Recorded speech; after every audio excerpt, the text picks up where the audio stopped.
Ganito pala sila gumagawa ng yelo, mga ka-idol, sa ibang bansa. Oh. Tingnan mo. Inaasimbol lang to, mga ka-idol. Unang ginagawa nila dyan ay yung rep na hindi na gumagana. Inaayos lang nila, tinatanggal yung loob para lalagyan yan. Tapos niyan, pinipinturahan na siya para mas bago tingnan. Tsaga-tsaga lang dito, mga ka-idol. Yun po ang ginagawa nila. Talagang madiskarte. Tapos yung para sa loob niya, ito yung magpapalamig, magpapatigas. Ayan, wini-welding na ni Kuya. Ang tindi yung nakaisip nito, mga ka-idol. Tingnan mo, oh. Talagang mabusisi talaga pag ginagawa yan. Pero gagana talaga yan yung ginagawa nila. Effective yan, mga ka-idol. Kaya mabilis lang talaga. Nako, marami pang waiting dito na hindi pa nagagawa, oh. Ang daming nagpapagawa sa kanila. Ang lupit, mga ka-idol, oh.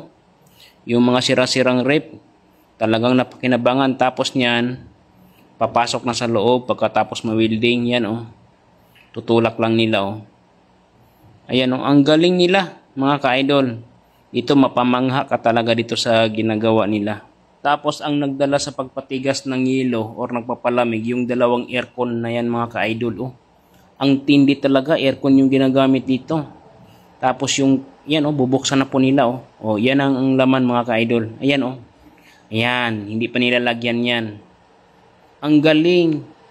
Yung aircon na sira-sira, kayang-kaya na ayusin, tapos ikabit dyan ako. Ito, oh, sa taas naman nilagay yung aircon.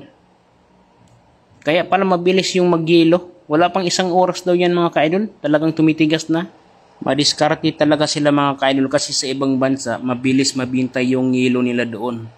Ayan, oh, kasi sobrang init. Dito sa atin, wala pang nakagawa ng ganito, eh.